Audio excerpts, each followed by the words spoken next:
DFC limited cell call रहेगा और दीपक NTR bye रहेगा। DFC लिमिटेड एक सेल कॉल, दीपक नाइट्राइट खरीदारी करने के बाय और एक सेल साइड के आइडिया के साथ सालों के साथ जाते हुए। सेठ साहब, कैसे लगा भाई मार्केट अब तक?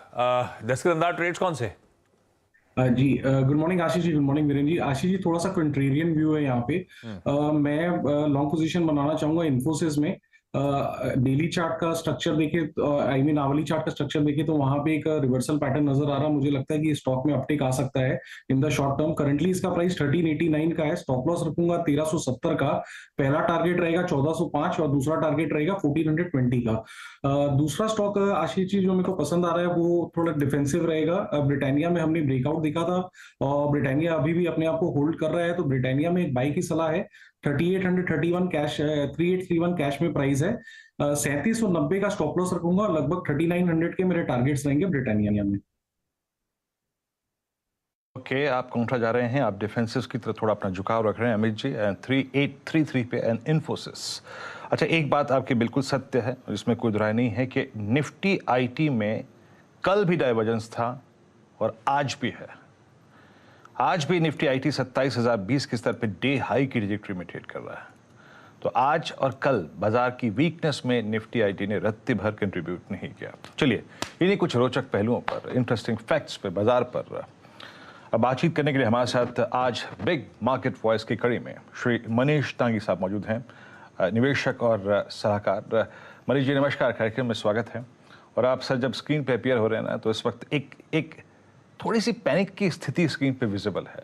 चाहे वो यूएस मार्केट हो जो कि क्रिटिकल लेवल्स को वॉलिड कर चुके हैं आफ्टर सब्सटेंशियल रेट हाइक्स, और अब दूसरी तरफ एक बार रशिया यूक्रेन टसल फिर एक बहुत ही क्रिटिकल निर्णायक मोड पे आ चुका है। पिछले 3 महीने में एक डाइवर्जेंस रहा सर यूएस मार्केट में और इंडियन मार्केट्स की प्राइस परफॉर्मेंस में। क्या वो डाइवर्जेंस, क्या वो जो डिफरेंशियल क्रिएट हो गया था, अब वो भरने का वक्त आ गया है? हम भी ग्लोबल मार्केट से अपनी जो पैरिटी है उसको अब एस्टेब्लिश करने जाएंगे? आपको क्या लगता है सर? Good morning. तो बेसिकली अगर एक छोटा सा स्टैटिस्टिकल एनालिसिस करते हैं निफ्टी और S&P 500 का 2 साल के रोलिंग रिटर्न का, तो करीबन 85% आता है। उसको थोड़ा सा लंबा कर देंगे तो 90% हो जाता है। तो ये बहुत ज्यादा कोरिलेशन है, which basically tells you कि जब जब ये डीकपलिंग वाला नैरेटिव बनता है वो मोर और लेस लाइकली इधर वो गलत ही होता है। 2007 में भी अगस्त 2007 के अंदर यूएस पीक हो गया था, 6 महीने तक हमारा तोड़फोड़ तेजी हुआ था, लेकिन उसके बाद में हम भी उतने ही गिरे थे जितने यूएस गिरे थे। तो मेरा ख्याल ये कि जिन वजहों से यूएस गिरता है और उसके साथ में जो होता है कि डॉलर टाइटन हो जाता है, और खास करके अभी तो फाइनेंशियल कंडीशंस भी बहुत टाइट हो रही है, तो इस माहौल में जो बाहर से जो चीजों को देखता है, मैक्रो के पॉइंट ऑफ व्यू से देखता है, वो पिछले 6-8 महीनों से 10 महीनों से यही चीज देख पा रहा है कि इसमें रिस्क या इक्विटी का बहुत अच्छा करना बहुत मुश्किल है।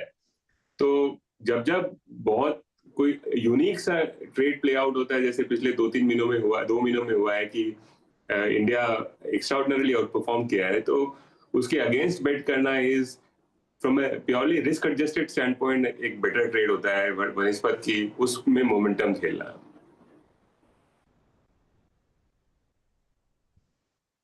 अच्छा सर, एक और चीज़, आई मीन अब हम 2-3 अगर आप देखें पर्सपेक्टिव से इस बाजार को देख सकते हैं, इंडियन मार्केट्स को।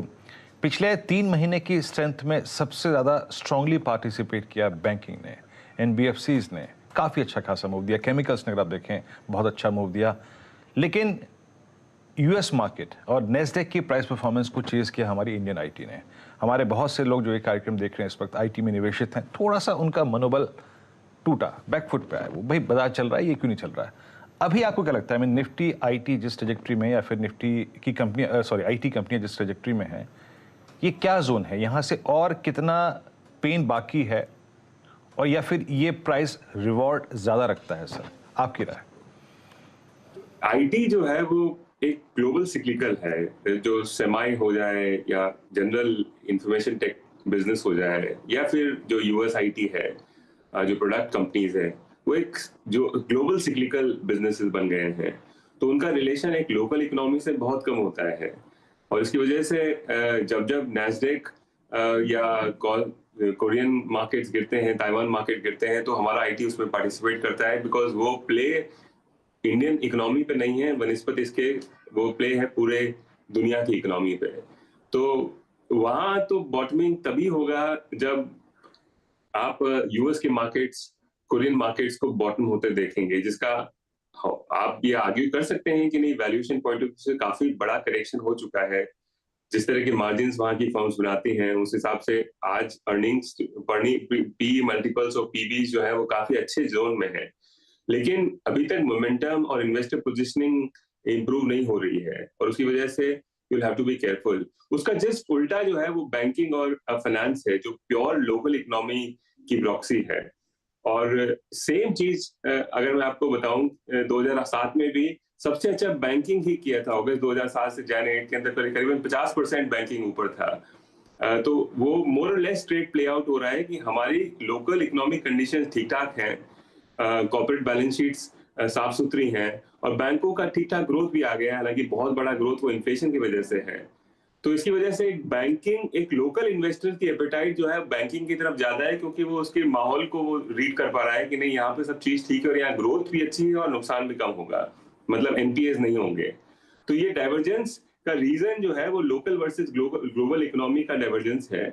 अब इसका उल्टा ट्रेड कब होगा? वो तभी होगा जब आईटी के लिए तो सबसे बड़ा ट्रेडमार्क ये होगा कि फेड पिवट कर दे, कि नहीं, हमारी आज प्रायोरिटी जो है वो ग्रोथ पे वापस फिर से आ गई है बनिस्बत इसके कि इन्फ्लेशन जिसको हम आज टारगेट कर रहे हैं। तो जब तक वो पिवट नहीं आता है, तब तक लोकल आईटी का भी बॉटम आना मुश्किल है। इंटरेस्टिंग। मनीष सर, हाय, गुड मॉर्निंग। ये आपने पिवट की बात छेड़ दी, वो सारा कैलकुलेशन तो गड़बड़ा ही गया। लास्ट पॉलिसी से पहले सब मान रहे थे कि नवंबर तक स्टेप डाउन कर देगा फेड अपने एग्रेसिव रेट हाइस को। कुछ लोग तो कह रहे थे 23 में रिसेशन आएगा, सेकेंड हाफ में हो सकता है कटौती आनी शुरू हो जाए। ऐसा तो कुछ फेड टेबल पे रख ही नहीं रहा। 2024 तक तो ये सिनेरियो बन ही नहीं रहा। तो ये आईटी, मतलब ये फिर ट्रेड ऐसे ही प्ले आउट होता रहेगा क्या? बैंक्स का आउट परफॉर्मेंस आगे भी कंटिन्यू होना है? ये आपने जो कहा ये सब प्ले हो रहा है स्क्रीन पे, बिल्कुल सही कह रहे हो आप। अभी भी ऐसे ही लगता है कि बैंक यहां से भी फर्दर आउट परफॉर्म कर सकते हैं, आईटी अभी भी ऐसे ही पस पड़ा रहेगा? आशीष, ऐसा है कि मतलब इस तरह के माहौल में कॉन्ट्रा प्ले करना बेहतर होगा अगर रिस्क को आपको एलोकेट ही करना है। तो एक तो पहला व्यू तो है कि आप अपने $100 की पोजीशन अगर आप अमूमन चलाते हैं तो अभी शायद आप $20-30 ही चलाएं। तो पहला रिकमेंडेशन तो एक इन्वेस्टर को ये रहेगा कि आप टोटल रिस्क इस मार्केट में, इस माहौल में जब चारों तरफ इतनी तहस नहस है, तो कम चलाएं। और इस बात को भी समझें कि जो टीना, जिसकी वजह से पिछले 10-12 सालों के अंदर एक बहुत बड़ा फ्लो बना था दुनिया में, कि और कोई उपाय नहीं है कि 0% इंटरेस्ट रेट के ऊपर आप करेंगे क्या, कुछ कहीं भी छोटी मोटी ग्रोथ मिलती हो तो उसको खरीद लें। तो इसके लिए वैल्यूएशंस काफी एक्सपेंसिव हो गई थी, लेकिन आज वो 2 साल का यूएस ट्रेजरी 4% पे मिल रहा है आपको। तो वो जो टीना है वो आज प्ले आउट नहीं होगा। तो इसकी वजह से अब ये रिवर्सल, इन्वेस्टर पोजिशनिंग का रिवर्सल या फ्लोज का रिवर्सल तभी हो पाएगा जब मार्केट में स्टेबिलिटी हो, बॉन्ड मार्केट्स के अंदर स्टेबिलिटी हो।